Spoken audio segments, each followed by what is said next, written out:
नारी चाहे जैसे संतान को जन्म दे सकती है। अगर नारी ठान ले तो कौशल्या बन करके इस घोर कली काल में भी भगवान राम जी को जन्म दे दे, और अगर वो विचार कर ले तो दुष्ट राक्षसी बन करके, येतनी बन करके रावण को भी जन्म दे सकती है। मां चाहे जैसे संतान को जन्म दे सकती है। अगर कोई नारी चाहती है कि मैं अत्यंत होशियार कुशाग्र बुद्धि की महान संतान को जन्म दूं, बिल्कुल कुशाग्र बुद्धि की होशियार, तो उसके लिए भी शास्त्रों में वर्णन आया है। अग्नि पुराण के 175वें अध्याय के 24 से लेकर के 26वें श्लोक में बताया गया है कि अगर गर्भवती नारी 9 महीने तक ब्रह्म कुर्ष पीती है तो उसके प्रभाव से उसकी कोख से अत्यंत कुशाग्र, एकदम चतुर, बुद्धिमान संतान का जन्म होता है। ऐसे अग्नि पुराण के 175वें अध्याय में ब्रह्मकुर्च बनाने की विधि भी लिख रखी है। ब्रह्मकुर्च में आप लोगों को चाहिए कुल 6 वस्तुएं। 5 तो पंचगव्य। पंचगव्य मतलब देसी गौ माता जी के द्वारा मिलने वाले गव्य पदार्थों को पंचगव्य कहा गया है, जिसमें है गौ माता जी का दूध, गौ माता जी का दही, गौ माता जी का घी, गौ माता जी का गोमूत्र और गोबर का रस। ये 5 चीजें कहलाते हैं पंचगव्य।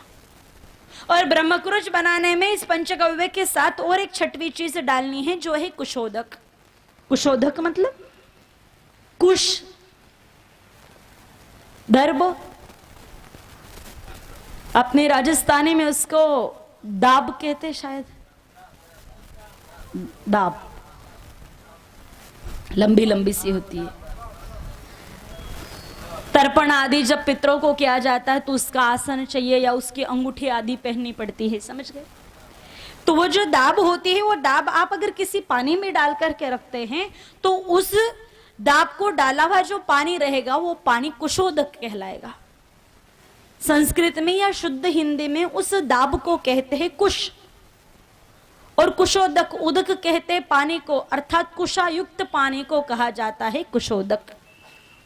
तो कुशोदक और पंचगव्य, इन 6 चीजों को मिलाकर के जाता है ब्रह्मकुर्च। ब्रह्मकुर्च बनाने की विधि है, जब आप एक एक पदार्थ मिलाओगे तो उस समय भी आप लोगों को अलग अलग मंत्र बोलने पड़ेंगे, जिसके बारे में भी अग्नि पुराण में वर्णन किया गया है कि जब आप गोमूत्र को लेगे किसी बर्तन में तो उस समय गायत्री मंत्र बोलना है। गायत्री मंत्र आप सभी को ध्यान है।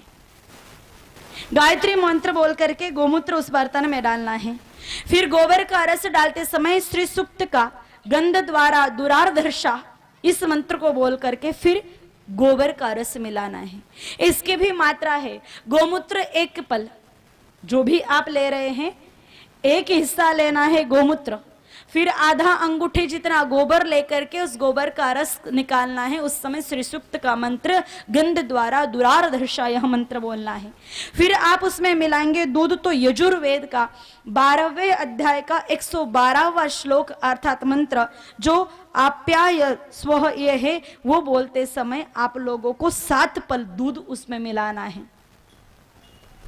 गोमूत्र, गोबर का रस, दूध मिलाने के बाद उसमें मिलाना है दही। दही मिलाते समय यजुर्वेद के 23वें अध्याय का 22वां मंत्र बोलना है, जो दही क्राणवो नाम से आता है।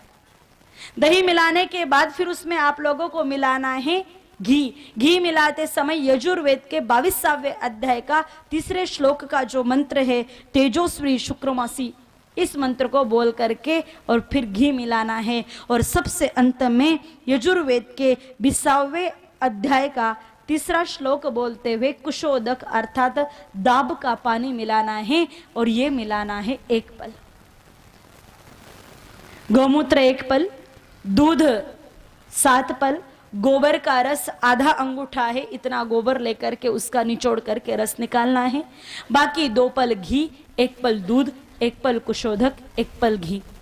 इन सभी चीजों को मिला लीजिए और फिर सुबह सुबह गर्भवती नारी को निरंतर 9 महीने तक इस ब्रह्मकुर्च को पीना है, जिसके प्रभाव से अत्यंत कुशाग्र बुद्धि की संतान उस नारी की कोख से जन्म लेगी।